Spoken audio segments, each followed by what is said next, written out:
Segunda a Timoteo, capítulo 3, versículos 14 al 17. Vamos a aprovechar que es el mes de la Biblia. Octubre es el mes de la Biblia. ¿Sabían ustedes eso?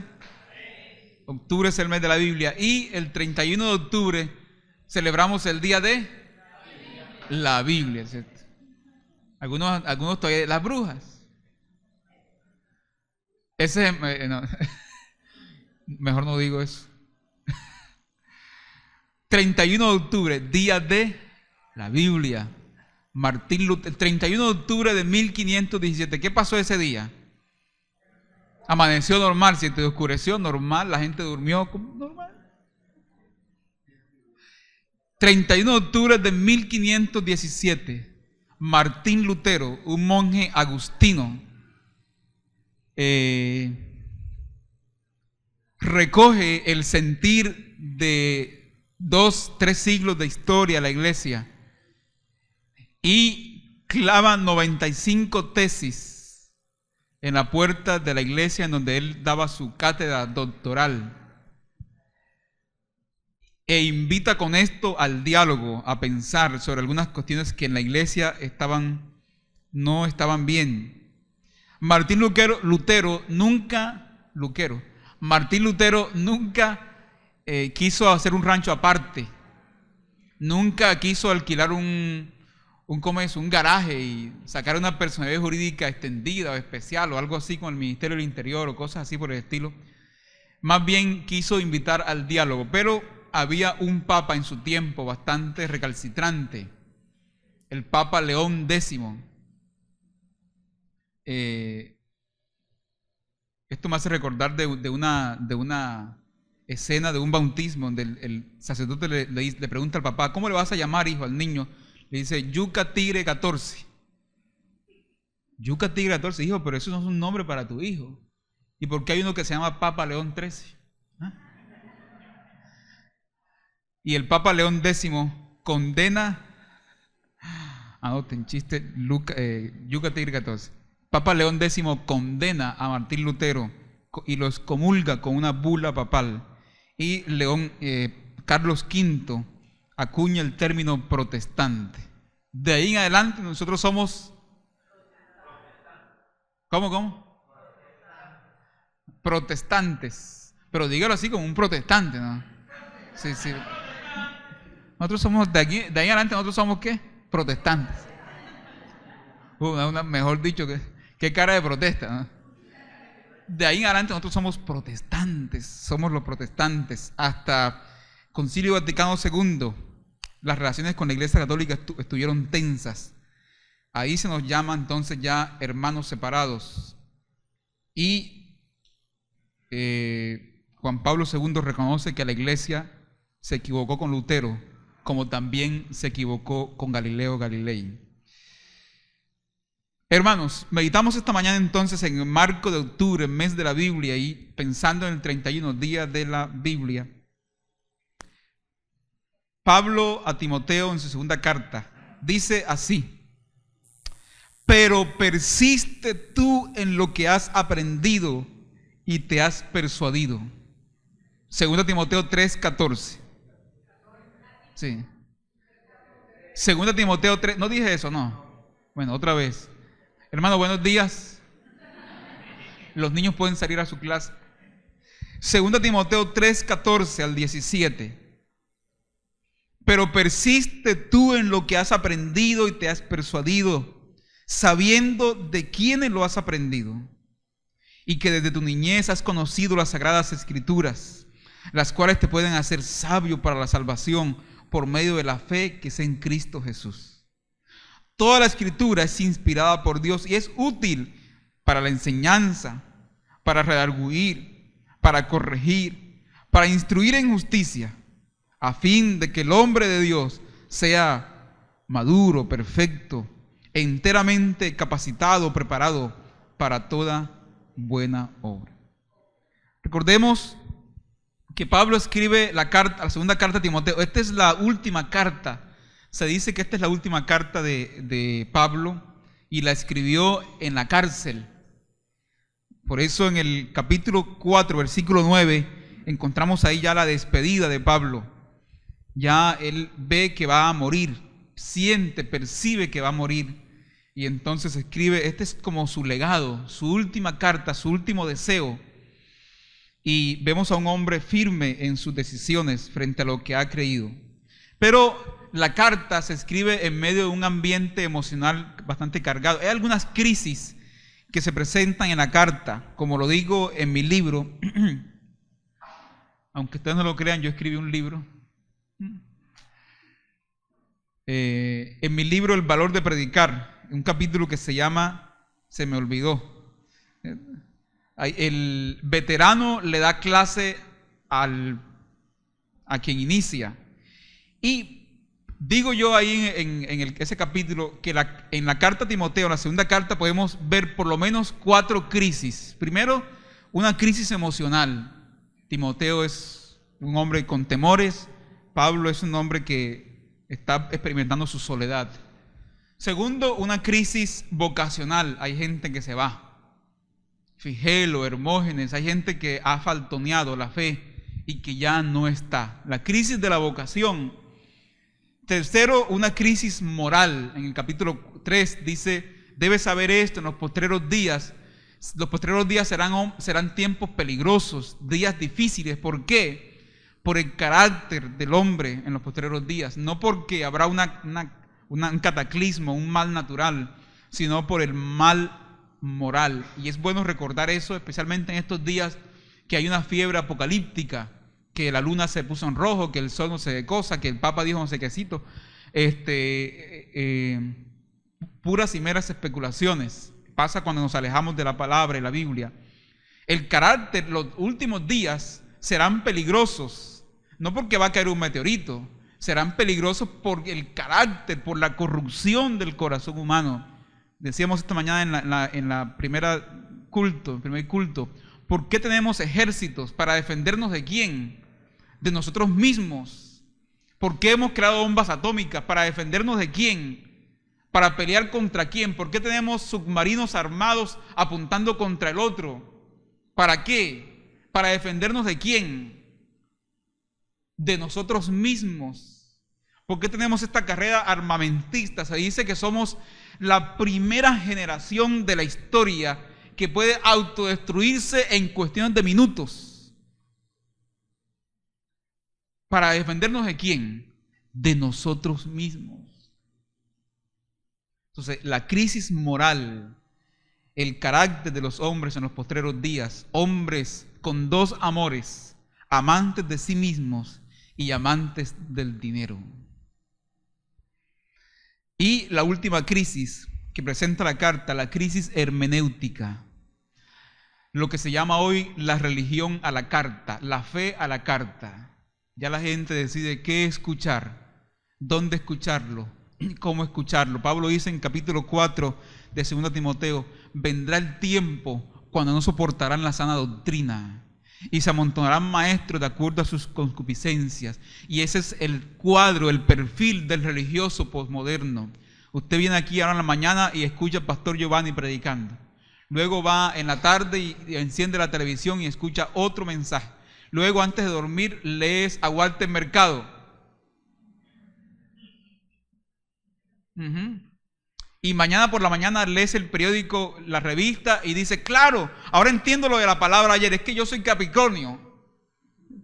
Con razón. Que yo soy Piscis. Por eso es que actúo así, ¿no? Por esa colcha de retazos de la nueva era y la posmodernidad, la fe a la carta, la crisis hermenéutica. Y la hermenéutica en la Biblia, hermano, es un asunto serio, porque por allí cayó el primer hombre, la primera pareja. ¿Qué fue lo que Dios dijo? ¿Cómo ha de entenderse? Eso es lo que la serpiente ataca en Génesis 3. También con Jesús en el desierto. ¿Qué fue lo que Dios dijo en el río? ¿Y cómo ha de entenderse? Tú eres hijo de Dios, convierte estas piedras en pan. Tú eres hijo de Rey de Reyes, Señor de Señores. Eres un hombre bendecido, prosperado y en victoria. Por favor. ¿Qué fue lo que Dios dijo? ¿Y cómo ha de entenderse? La crisis hermenéutica. Y esta mañana Lo primero que Pablo le dice a Timoteo en este texto es: persiste, sigue, continúa, no claudiques. Hay maestros, y aquí podemos ver en las cartas de Pablo a Timoteo, podemos ver dos escuelas en tensión, en conflicto: la de los otros maestros y la escuela de Pablo, la tensión que se presenta. Pero Pablo le dice a Timoteo: persiste tú en lo que has aprendido. Según el capítulo 1 de Timoteo, Timoteo era un creyente de tercera generación. La fe, Pablo dice, recuerda la fe que hay en ti, fe que tuvo tu abuela. Diga conmigo, tu abuela. La de Timoteo, ¿no? ¿Cómo se llamaba la abuela de Timoteo? Loida, sí. Y la fe que estuvo en tu mamá. No les voy a decir que repitan nada allí. Y ahora la fe que habita en ti, una fe generacional. Mi abuela, mi mamá y yo. La fe de mi abuela, la fe de mi mamá y mi fe, mi experiencia de fe. Y Pablo dice: persiste en esto, no claudiques, no te dejes llevar por las modas, porque la moda está sujeta al deterioro, la moda se acaba, la moda está sujeta, tiene el sello de lo pasajero, de lo temporal. Pero persiste en lo que has creído, persiste en las Escrituras. Y este mandato se hace muy contemporáneo para nosotros hoy, en medio de esta cultura del abandono, aún de las crisis de abandono que se viven también en la carta. Pablo dice con dolor en el capítulo 4: todos me han abandonado, y experimenta la soledad la soledad del ser humano en la cárcel. En la cultura del abandono, en la cultura de la servilleta que vivimos hoy, en la cultura de lo desechable, en la cultura del úselo y tírelo, este mandato persiste, se vuelve muy contemporáneo y persiste en las Escrituras. Es uno de nuestros 12 valores que tenemos allí colgados en el pasillo. Primer valor, la Escritura. Valoramos la palabra del Señor. Esta es una iglesia edificada sobre el fundamento de la Escritura. Las modas van y vienen, están sujetas a lo temporal, pero la palabra permanece para siempre. Persiste, Timoteo, persiste, Timoteo, persiste, familia, persiste, para que no entres en el lento y dañino proceso de la decadencia espiritual, que es expresado así. Para los abuelos, la fe fue una experiencia de vida. Para los padres, la fe fue una herencia preciosa. Para los hijos, la fe una conveniencia. Y para los nietos, la fe es un fastidio. No seas, Timoteo, tú el eslabón débil de la cadena. Persiste, persiste, persiste. Estaba escuchando ayer una canción de Alex San Pedro que me encanta. Es una canción muy profética, una crítica muy interesante. Por favor, vaya a su casa ahora que llegue y abre YouTube. Ahí en YouTube pone ahí Alex San Pedro, Sal, así se llama la canción, Sal. Y él dice una de sus líneas: tengo una Biblia que no habla, un crucifijo que no salva, una fe que se cansó de las montañas. Persiste, persiste. Parece ser el gran panorama de la iglesia evangélica en Colombia y América Latina. Parece ser haber olvidado el consejo paulino. Persiste, iglesia, persiste. Una iglesia llevada por las modas, una iglesia en donde se predica la fe a la carta, lo que usted quiere oír, lo que usted quiere escuchar, lo que agrada el oído, lo que endulza el oído. Persiste, es lo primero que Pablo le dice a Timoteo. Persistir, hermanos, nos llena de valentía y nos invita a dar opinión y a tomar posturas, a hacer frente a las inclemencias de la inmoralidad que nos agobia. Dijo Dante Alighieri en la Divina Comedia: los lugares más ardientes del infierno están reservados para aquellos que en tiempos de crisis moral mantuvieron su neutralidad. Se mantuvieron neutrales.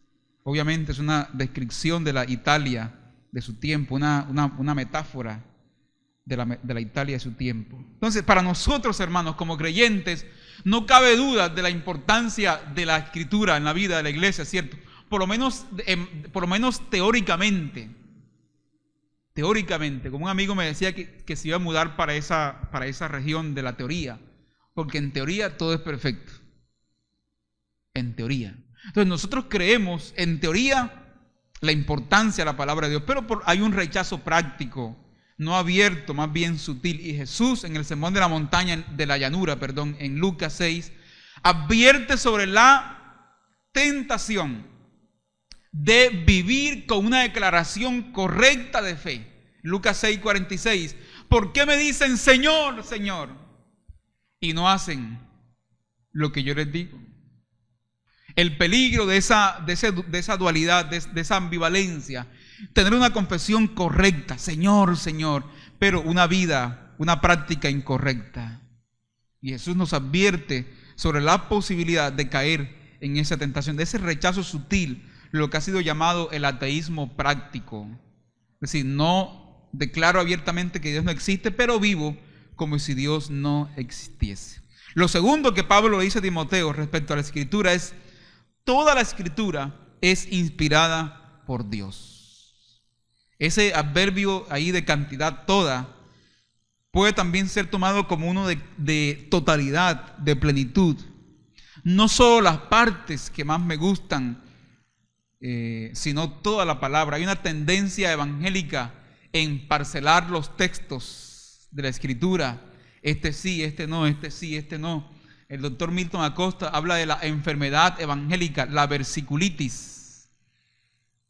Ustedes saben, hermanos, que la Biblia fue escrita para ser leída como un todo. Los versículos y capítulos fueron agregados en la Edad Media como un asunto pedagógico para ayudar un poco a la lectura. Pero nos hemos quedado entonces con la parcelación del texto. Y creo que esto se debe básicamente, esta parcelación y esta tendencia nuestra a parcelar los textos, tomar este sí, este no, creo a tres motivos o tres razones. Primero, una razón emocional. Una razón emocional, es decir, este texto me gusta, especialmente las promesas, ¿cierto? Jehová es mi luz y mi salvación, ¿de quién temeré? Los que esperan en el Señor tendrán nuevas fuerzas. Otra. Todo lo puedo en Cristo que me fortalece. Y está bien las promesas, gloria a Dios por esas promesas. Pero no podemos vivir de solo promesas. Como el vallenato que dice, solo promesas, solo promesas, solo promesas te volviste al fin. ¿Por qué? Porque van a llegar tiempos difíciles. ¿Por qué? Porque también la Biblia tiene palabras de reprensión, de llamado de atención. Y eso es la Biblia. Porque Dios es un Padre que quiere formarnos. Quique hablaba el domingo del amor. Y Hebreos 12 dice, Dios a quien ama, corrige.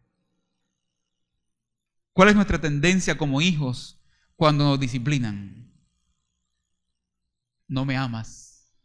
Así nos dice Dana, ¿no? Dana, ya tú no me amas, ¿te das cuenta?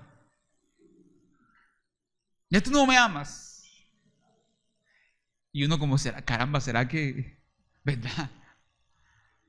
Pero porque te amo. Y cuando hablo de disciplina, no estoy hablando necesariamente de chancleta y rejo, ¿oyeron?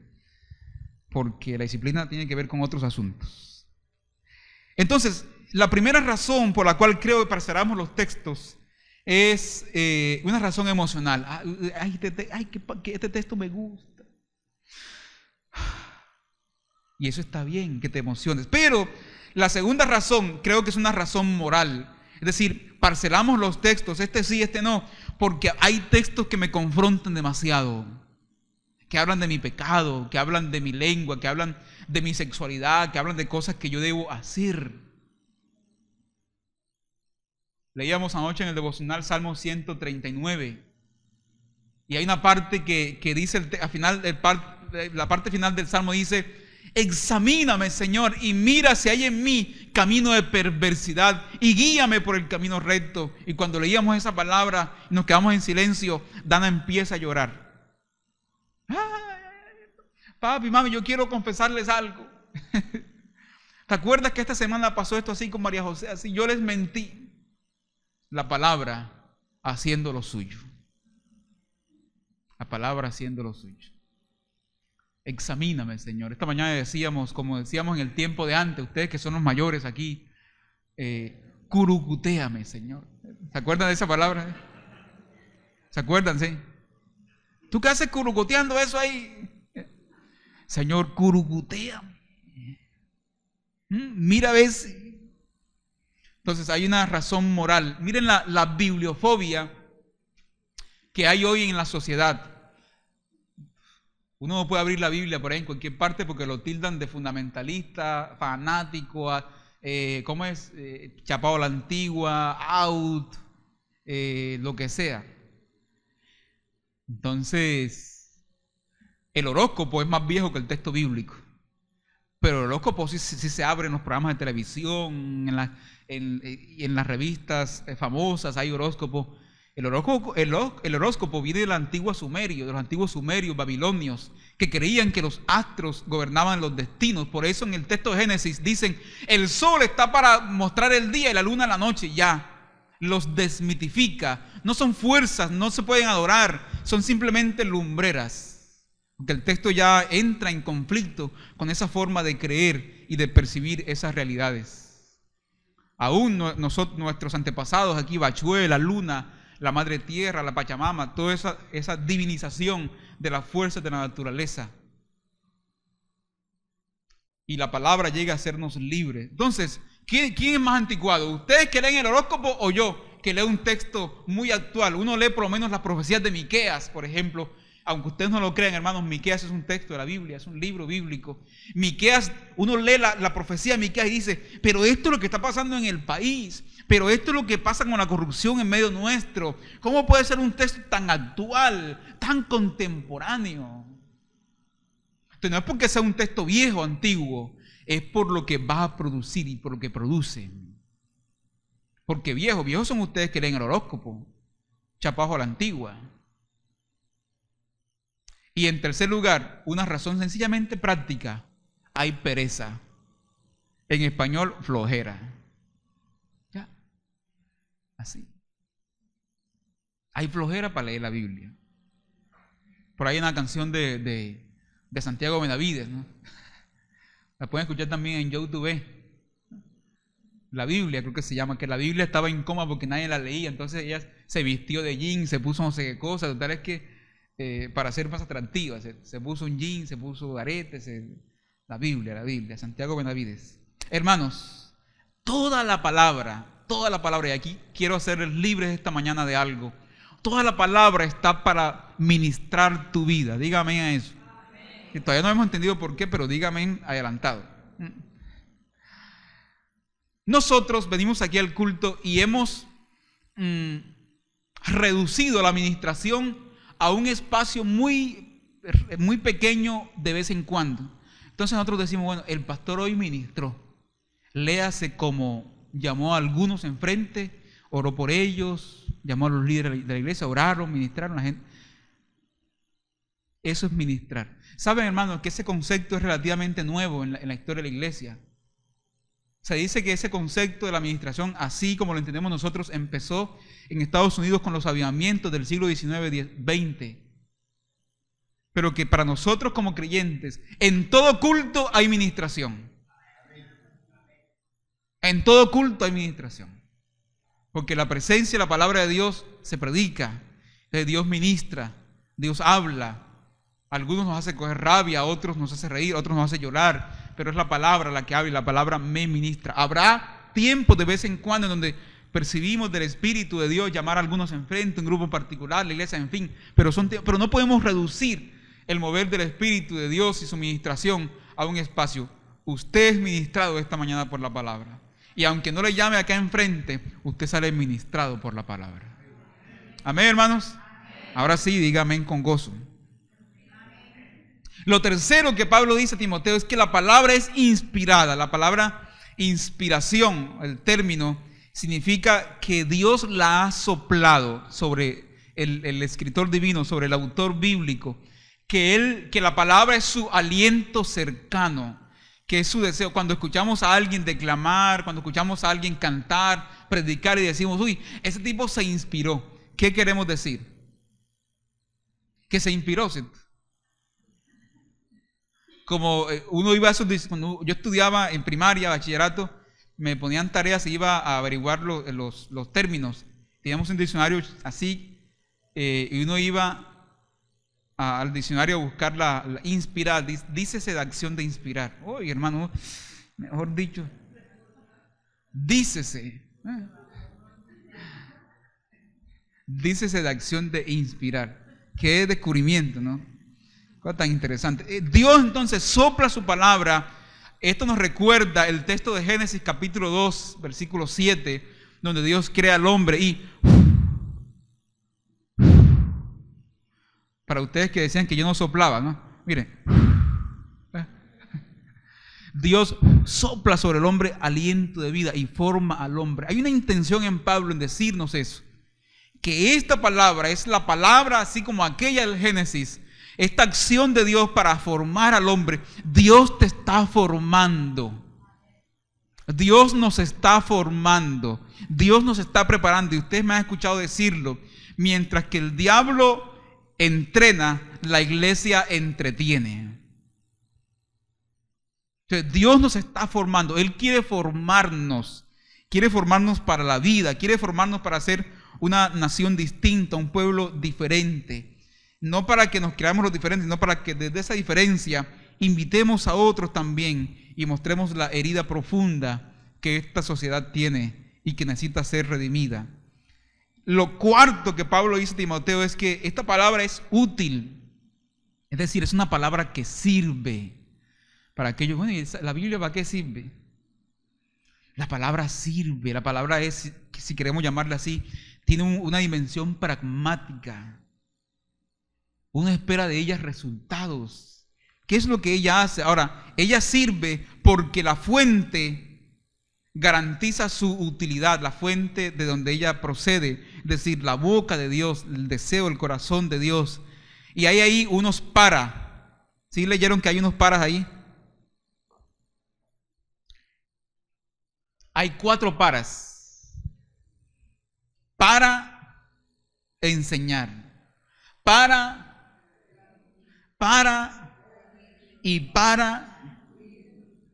enseñar. ¿Qué es lo que la Biblia enseña? Lo que yo debo creer. Y no una creencia ciega. No, la Biblia dice que, y es así ya, porque la Biblia dice, no, momentico. Especialmente esta mente de hoy que necesita más razones y explicaciones, ¿cierto? Algunos. No es porque la Biblia diga ya, es porque la Biblia muestra la acción de Dios en la historia.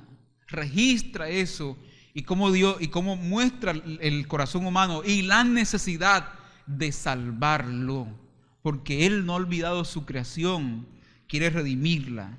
Entonces, la Biblia enseña lo que yo debo creer. La Biblia redarguye o reprende el mal comportamiento, no lo patrocina. Por eso a veces nos gustan solo las promesas, solo promesas. La Biblia corrige lo que no debo creer. Y la Biblia me instruye en el buen comportamiento. Todo esto en justicia. La palabra justicia allí no es tanto una asignación legal, sino más bien ética. Es decir, esto sirve para que el hombre se comporte y viva de acuerdo a la justicia, de acuerdo a como Dios quiere que el hombre viva o que el ser humano viva. Decía esta mañana que hubo una discusión esta semana, miré ahí en el Facebook, sobre Jesús Adrián Romero, que Jesús Adrián Romero hizo unas declaraciones sobre el Halloween. Entonces yo, hermano, he decidido en mi vida no gastarle energía a eso. Solamente como un detalle más bien periférico aquí. Pero ¿por qué pasan estas cosas? ¿Por qué llegan estas confusiones? Porque nos olvidamos de la palabra. Nos olvidamos de la palabra normativa para nosotros. Entonces Jesús Adrián Romero invita a la iglesia a celebrar el Halloween. Ahora, a su iglesia, ¿no? Es su iglesia, solamente que alguien grabó y lo montó en YouTube ya, pero es su iglesia, como alguien puede grabar hoy aquí esto y ya. Pero por estos efectos de la tecnología y la globalización y todo, donde todo esto es una aldea global, como dijo alguien, entonces esa es su postura. Esa es su postura. Pero se nos ha hecho creer, hermanos, en la publicidad de que octubre es el mes de los niños. Y que yo sepa, abril es el mes de los niños. Y que el segundo sábado de abril, si no estoy mal, se celebra en el país el Día de los Niños. Hay el Día de los Niños. Entonces, miren cómo van los asuntos, ¿no? Ayer yo estaba en el Éxito con Dana y pagamos un asunto allí. Y entonces le pregunta a la chica, a la cajera, a Dana, ¿y de qué te vas a disfrazar? A mí no me preguntó porque obviamente ella creía que yo estaba disfrazado ya, ¿no? Ella no sabe que este es mi rostro normal.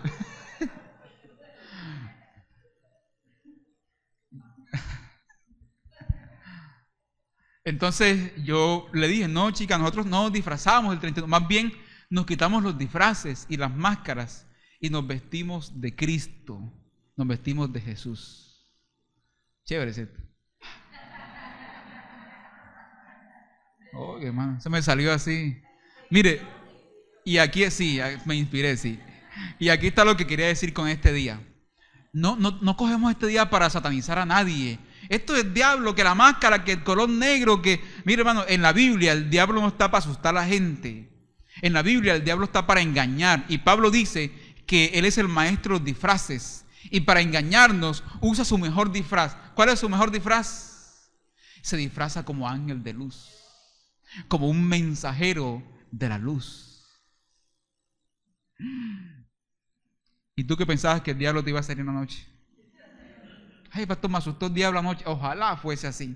Dijo Orígenes, un padre de la iglesia, que la gracia de la mentira es que parezca verdad. Y que la fuerza de la mentira está en la verdad que contiene.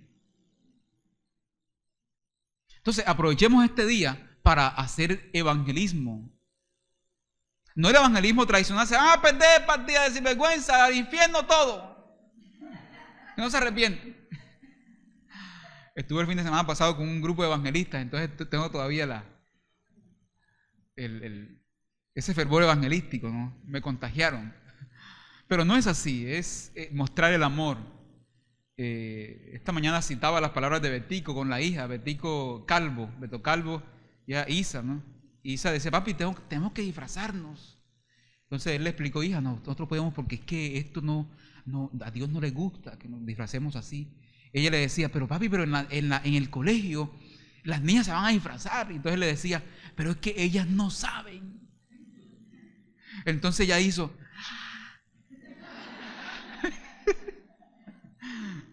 Entonces, hermano, que el 31 no sea un día para disfrazarnos, sino para quitarnos los disfraces y nuestras máscaras y vestirnos del Señor. Y si usted quiere el 31, puede venir disfrazado de Biblia. O de Martín Lutero, de Juan Calvino. El día de la Reforma. Hermanos, la palabra sirve, la palabra es útil. ¿Cuándo fue la última vez que en familia ustedes abrieron la palabra y la meditaron y la pensaron? No le dejes ese trabajo a la iglesia, hermano, y a los pastores, al liderazgo. Esa es su responsabilidad primaria. La casa es el primer escenario teológico, según Deuteronomio capítulo 6. Esa es su responsabilidad. No el pastor de los jóvenes, no el pastor de la iglesia, no el líder de crecimiento, no, esa es su responsabilidad. La maestra de escuela dominical, no, esa es su responsabilidad. Nosotros coadyuvamos esos procesos, le asistimos en los procesos, pero esa es su responsabilidad.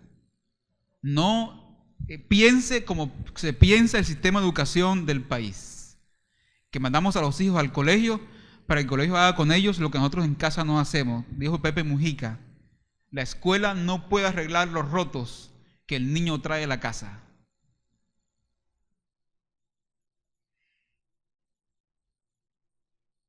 Ese es el primer escenario teológico, la casa. La casa. Y esto concluye en que todo esto, hermanos, dice el texto, no es para amargarnos el rato ni para amargarnos la vida, como dice una canción infantil que Dana escucha. Nos quiere bien obedientes para amargarnos la vida y la mejor comida nos tiene prohibida. Dice el lobo en la canción. Pero no, Dios no quiere amargarnos la vida. Dios quiere que disfrutemos la vida desde su óptica y de su perspectiva. Y nos quiere convocar a la madurez. Dice todo esto para que el hombre de Dios, el ser humano, sea maduro. Hoy la gente no quiere madurar. Pilar Sordo, que es una psicóloga chilena, escribe un libro que se llama No quiero crecer. No quiero crecer. Y escribe otro que se llama No quiero envejecer. Vea qué cosa, ¿no? Unos no quieren crecer y los otros no quieren ponerse viejos. El síndrome de Peter Pan, el niño que se va al mundo del nunca jamás. Y nunca jamás estudian, nunca jamás hacen nada, nunca jamás proyectan algo, nunca jamás oran, nunca jamás esto, nunca jamás lo otro, y no crecen. Son niños grandes. 40, 50 años, 20 años en la fe, 30 años en la fe. Comentaba con mi esposa antes de anoche, algo así, que nos sentamos a hablar algunas cosas y dice, esta hermana no es de la iglesia, obviamente, ¿no? Decía, caramba, pero esta hermana con más madurez teológica, pero tantos años en el evangelio y todavía pensando en estas cosas tan elementales, como dice el autor de Hebreos, ustedes deben ser ya maestros. Y todavía tengo que volver a explicarles el ABC. Entonces, sí se espera de nosotros, hermanos, un desarrollo y un crecimiento en esta vida. Noten entonces que el estudio de la palabra no patrocina la pereza, el quietismo, sino que más bien incentiva el actuar. Que nosotros somos protagonistas de este gran drama de la salvación, no solo espectadores.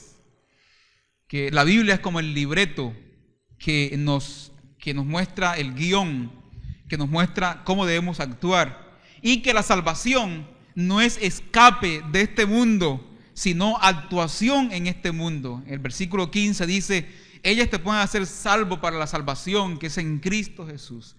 La mayoría de nosotros está esperando aún una nube blanca para irnos al cielo, y yo no estoy diciendo que no vamos a ir al cielo.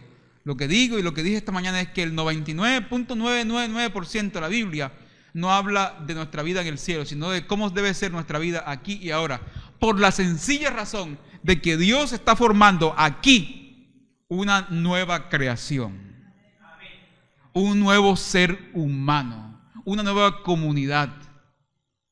Y a través de esa nueva comunidad convocar al mundo, convocar al resto de la sociedad. Pero si vamos para el cielo, escapamos. Y Dios quiere restaurar su creación. Salmo 119, 105 dice, lámpara es a mis pies tu palabra y lumbrera a mi camino.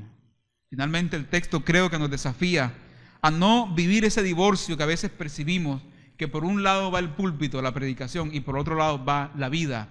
Esta es palabra para la vida. Lámpara es a mis pies tu palabra, lumbrera a mi camino. No hay divorcio entre púlpito y vida. Son palabras para la vida, palabras para el camino. Y quiero terminar recordando las palabras de Martín Lutero 4 años después, 1517, 4 años después, 1521. Ya Martín Lutero está ante la Dieta en Worms, Alemania, lo que hoy es Alemania, y es citado allá porque se le invita a retractarse de todo lo que ha dicho y lo que ha escrito. Ponen sus textos en una mesa.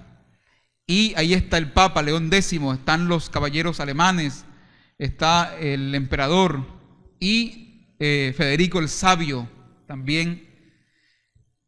Y le dice, Martín Lutero, Usted reconoce que ha escrito esto, y que ha dicho esto, y todo el desorden que se ha armado. Y dice, reconozco, ¿se retracta usted de esto? Y él dijo, denme un día, por favor. Es decir, la cuestión no era fácil, era enfrentarse al imperio. Era enfrentarse al imperio.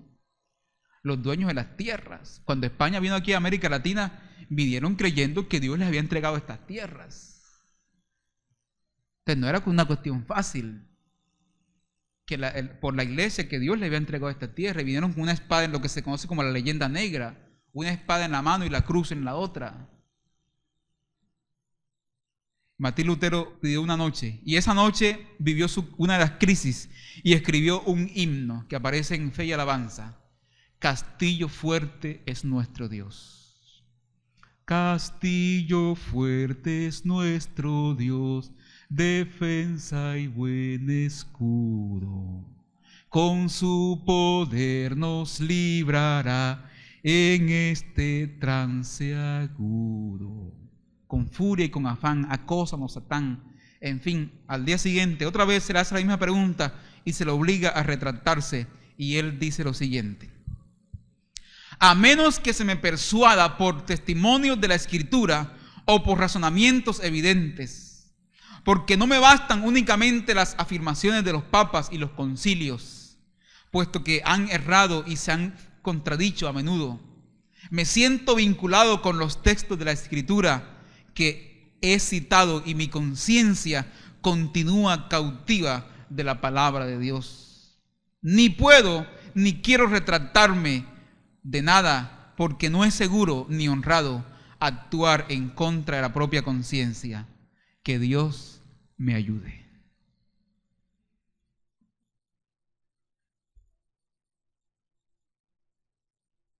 Y de regreso intentaron secuestrarlo para asesinarlo. Y Papa León X sacó una bula que decía: un jabalí ha entrado en la viña del Señor. ¿Se acuerdan? Hay que matarlo. Y Federico el Sabio lo secuestra antes y lo esconde 3 años. Y ahí en 3 años traduce el Nuevo Testamento al alemán. Por eso Martín Lutero es el papá de la lengua alemana. Y mucho de la cultura que hoy tiene Occidente se debió al cristianismo católico y luego al cristianismo protestante. Mi conciencia está cautiva de la palabra del Señor. Es el mismo desafío todos los días que se nos hace. Es el mismo desafío. Y es la misma respuesta que debemos elaborar. No puedo ni quiero. Mi conciencia está cautiva por la palabra del Señor. Dios me ayude. Que el Señor nos bendiga, hermanos. Inclinemos nuestro rostro, por favor, un momento y pensemos un poco en esta palabra. Y de esta manera nos vamos preparando entonces para entrar en este tiempo solemne, como lo es el tiempo de la Eucaristía, de la Santa Cena, de la celebración de la muerte y el recuerdo de la muerte y la expectativa por la segunda venida de nuestro Señor. Piense un momento.